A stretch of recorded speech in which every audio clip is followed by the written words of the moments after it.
Olá, eu sou o pastor Paulo Campos e este é mais um vídeo de tipologia e linguagem figurada da Bíblia Sagrada.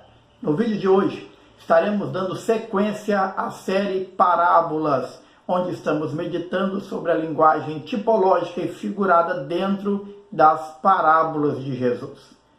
E hoje iremos meditar em uma parábola que só é registrada no Evangelho segundo escreveu Lucas. Nem Mateus, nem Marcos, nem João menciona a parábola chamada de a parábola do bom samaritano. Ela é muito rica em detalhes e linguagem figurada e vamos meditar sobre esses detalhes tão esplêndidos que pode abrir a nossa mente de uma maneira sobrenatural sobre uma linguagem figurada muito importante e muito atual para os nossos dias. O texto começa dizendo, Evangelho segundo escreveu Lucas, capítulo 10, do versículo 25 ao 37, que um certo doutor da lei levantou-se tentando Jesus e disse-lhe, Mestre, que farei para herdar a vida eterna? Ao que Jesus respondeu, sabendo que ele era um doutor da lei, lhe disse, como está escrito na lei? Como leis? Como você lê lá o que está escrito na lei? O que está escrito lá sobre isso? E ele, respondendo a Jesus, disse assim, amarás o Senhor teu Deus de todo o teu coração, de toda a tua alma, de toda a tua força e de todo o teu entendimento, e ao teu próximo como a ti mesmo. Jesus então responde a ele, disseste bem, faze isto e viverás. E ele querendo justificar a si mesmo, ou seja, querendo justificar porque ele não praticava o amor ao próximo, ele querendo justificar a si mesmo, diz, e quem é o meu próximo? Então, Jesus começa ditando a parábola do bom samaritano.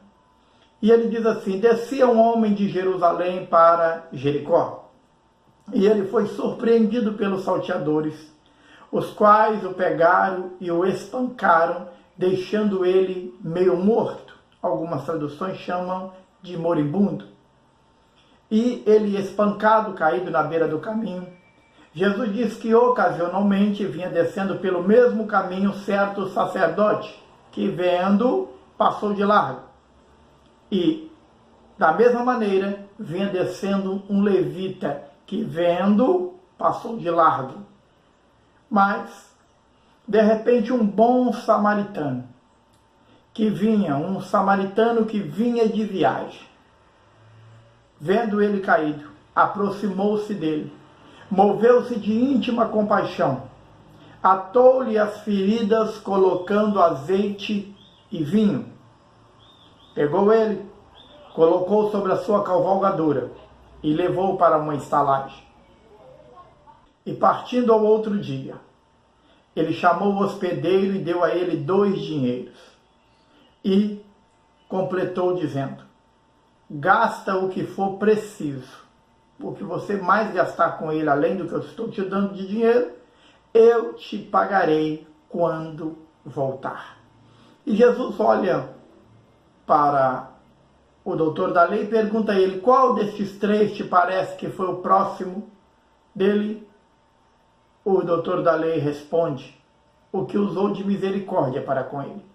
Então, Jesus vai e diz a ele assim, vai tu e faz da mesma maneira.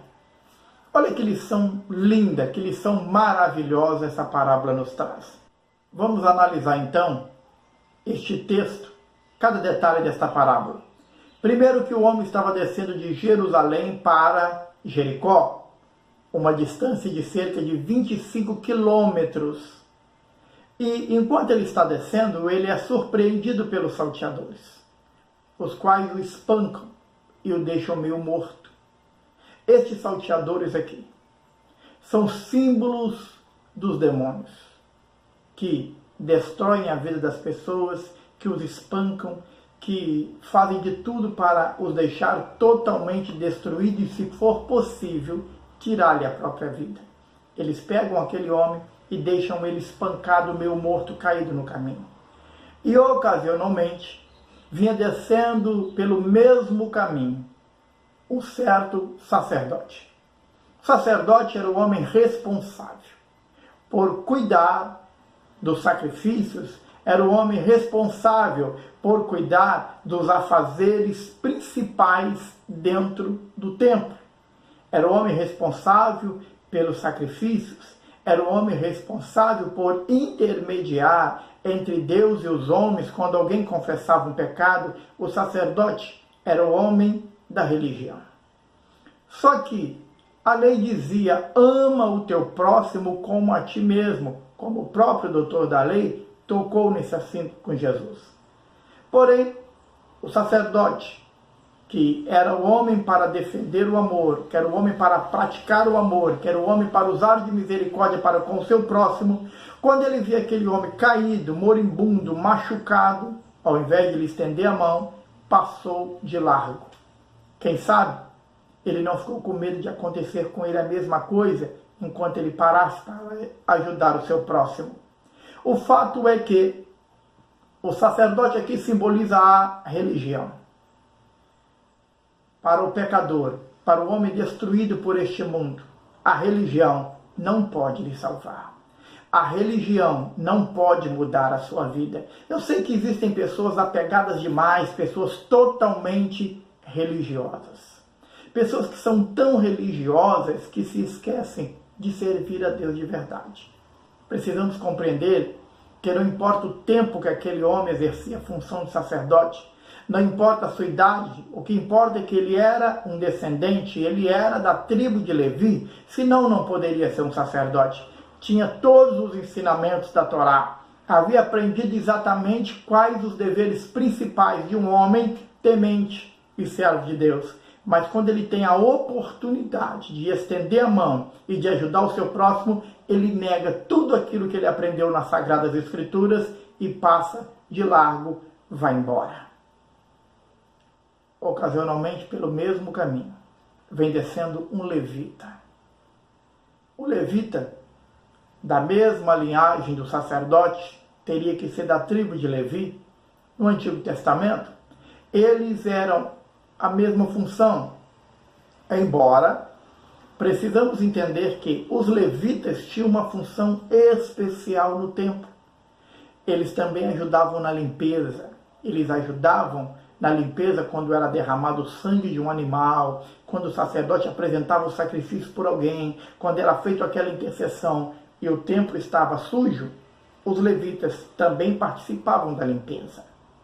Parece que hoje as pessoas entendem levita só com quem sobe no altar para cantar, quem pega o microfone e vai louvar, mas não é bem isto que a Bíblia nos ensina sobre os levitas. O fato é que um levita vinha descendo pelo mesmo caminho, descendo de Jerusalém para Jericó, ele passava por aquele caminho. E quando ele olha e vê o homem caído, moribundo, todo machucado, que os salteadores haviam feito isso, ao invés dele estender a mão, ele era um levita, então ele teria por obrigação conhecer as leis da Torá desde quando era criança. Segundo o capítulo 6 de Deuteronômio, eles teriam que amarrar versículos no pulso, no tornozelo. Eles colocavam versículos da Torá nos umbrais da porta, na cabeceira da cama, e eles ditavam versículos da Torá ao se levantar, ao se deitar e também ao parar para se alimentar.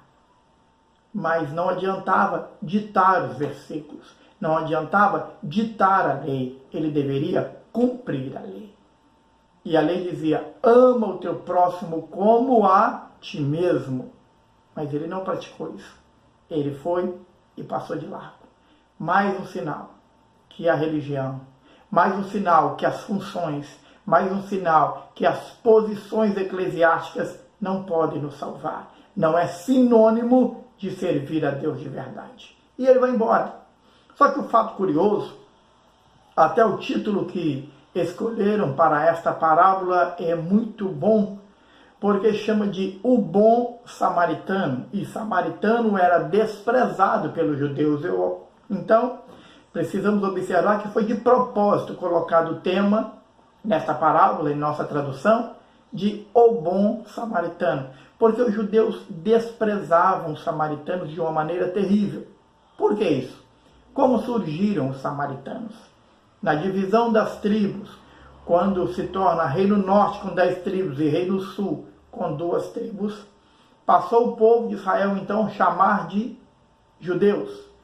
São chamados de judeus desde a divisão das tribos, quando cria o Reino Norte e o Reino Sul. E a Síria, logo em seguida, ela invade Samaria, que era a capital do Reino Norte. E ela invadindo ali, alguns judeus que ficaram em Samaria se misturaram com os assírios. E se misturaram também com outras gentes através de casamentos, através de tudo aquilo que Deus disse que não era para fazer. Surgem então ali os samaritanos. Eram desprezados pelo povo judeu, porque eram pessoas não tementes na mentalidade do judaísmo. Eram pessoas que não queriam servir a Deus e por isso eram desprezados. E o judeu não parava nem para conversar com o samaritano. Mas é interessante que aquilo que o sacerdote, o levita, não fez pelo homem caído, um certo samaritano que ia de viagem. Ele estava passando ali como um viajante, ele estava viajando. Passou, viu aquele homem caído. Moveu-se de íntima compaixão. Mover-se de íntima compaixão fala de altruísmo. É como se você se colocasse no lugar do outro. Como se o seu sentimento fosse tão sincero para com o outro que você passa a sentir as dores dele, que você passa a ter os sentimentos daquela pessoa. E o bom samaritano passa, moveu-se de íntima compaixão, atou as feridas dele, pegou azeite e vinho, derramou sobre as suas feridas. Aqui fala de uma ação maravilhosa do Senhor Jesus sobre a nossa vida. Ele derramou azeite e vinho para perdão dos pecados, simbolizando o sangue de Cristo. Azeite da unção para curar a alma, simbolizando a presença do Espírito Santo. Pegou ele, colocou sobre a sua cavalgadura e levou para uma estalagem. E no outro dia, quando foi partir, ele chamou o hospedeiro para uma conversa. Então preste atenção nesses detalhes aqui. Primeiro que, se o samaritano aqui está simbolizando o próprio Cristo, precisamos compreender que o Senhor Jesus nos tirou lá do mundo, espancados, destruídos, quase mortos pelos demônios, pelos chamados aqui no texto de os salteadores. Jesus nos pega totalmente destruídos, arrasados, seja através do vício, seja através de um pecado, seja através de obras de macumbaria, seja através de qualquer coisa. A pessoa está lá fora destruída, sendo arrasada, quase morta. O Senhor Jesus vai lá, resgata essa pessoa e traz ela para a estalagem, que é o símbolo da igreja de Deus. O símbolo da igreja onde estamos servindo ao Senhor Jesus. Traz ele e coloca dentro da estalagem. E ele chamou o hospedeiro. O hospedeiro somos nós, os obreiros. E disse ao hospedeiro assim: está aqui 2 dinheiros. E ele deu a nós, os hospedeiros, 2 dinheiros. 1, a presença do Espírito Santo. E 2, o símbolo da palavra de Deus. Ele nos deu a palavra e nos deu o Espírito Santo. E disse assim: o que for preciso gastar mais com ele, se for preciso gastar mais, pode gastar, porque quando eu voltar, eu te pagarei. Eu acho que está muito claro. Eu acho que ficou muito claro o que ele quis dizer com isso. Simbolizando o próprio Cristo, o samaritano, além de nos dar 2 coisas especiais, extraordinárias e insubstituíveis para exercermos o nosso ministério, ele nos dá a ordem, ele nos dá a obrigação. Isso aqui não é um favor, é uma obrigação nossa. Cuidar de quem chega, cuidar de quem vai para o Evangelho, cuidar das pessoas que estão ao nosso redor como nossos verdadeiros próximos. E ele disse assim: gasta o que for preciso, ou seja, Continue orando por essa pessoa, continue jejuando por ela, continue visitando ela, estenda a mão a essa pessoa, ajude esta pessoa de uma maneira sobrenatural, faça de tudo que você puder, porque quando eu voltar, eu te pagarei. Bendito seja o nome do Senhor. Como disse Pedro, e quando o sumo pastor vier, quando ele vier, aí sim, nós receberemos a coroa de glória. Nós seremos por ele abençoados. Receberemos o nosso galardão por tudo aquilo que fizemos de sinceridade no nosso coração, para o engrandecimento e para a glória do reino de Deus. Então que possamos aprender a tomar um grande cuidado na nossa vida, de não nos tornarmos como esse certo sacerdote, ou como um certo levita, que talvez se preocupa tanto com a sua posição, talvez fala tanto do seu cargo, talvez faz questão de mencionar qual é a sua função na igreja, mas esquece do principal, o amor verdadeiro, o amor sincero. Pois João foi muito claro quando ele escreve na sua carta dizendo que aquele que diz que ama a Deus e aborrece o seu irmão é mentiroso, porque se você não ama o seu irmão a quem você viu, como vai amar a Deus a quem você não viu? Que este amor de Jesus possa estar enraizado no nosso coração, nos dando sinceridade para servir a Deus e também para ajudar os homens. E não se esqueça que quando Jesus termina essa parábola, ele vira para o doutor da lei e faz uma pergunta para ele: qual destes três te parece que foi o próximo daquele homem? E o religioso, o doutor da lei era tão religioso que não quis mencionar o nome do samaritano. Ele poderia ter dito o samaritano, mas ele não fez isso. Ele era tão religioso que ele disse o que usou de misericórdia para com ele. Aquele que usou de misericórdia, aquele que o ajudou. Aí Jesus olha para ele e diz: vai e faze da mesma maneira. Que o Espírito Santo possa fazer com que esta parábola do bom samaritano venha fluir a cada dia mais no nosso coração e que possamos fazer da mesma maneira que este homem fez. Deus abençoe você de uma forma especial. Se você gostou deste vídeo, dê um like aqui abaixo, se inscreva no nosso canal e que o Senhor te abençoe e te guarde. Que o Senhor faça resplandecer o seu rosto sobre ti e tenha misericórdia de ti. Que o Senhor sobre ti levante o seu rosto e te dê a paz. Até o próximo vídeo.